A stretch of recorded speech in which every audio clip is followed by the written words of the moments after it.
Lucky ఏమైతుంది lucky నీకు? పండుకొనియవా అన్న నువ్వు? అగో చూసిరా బయట ఆఫ్ చేసుకుని పడుకుందామంటే పండనిస్తలేదు ఈ బొమ్మ. ఏం చేయాలాగో వాడు చేయి పెడుతున్నాడు అంతే, అదే ప్యాంపరింగ్ చేసుకుంటుంది. ఇక ఆపేసేసా, ఏం చేస్తుందో చూద్దాం.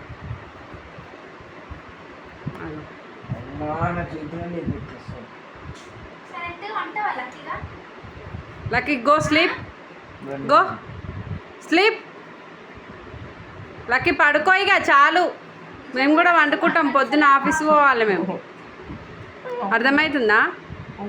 ఓ మేడం గో అండ్ స్లీప్. అవునుగా పండుకో అంటున్నా.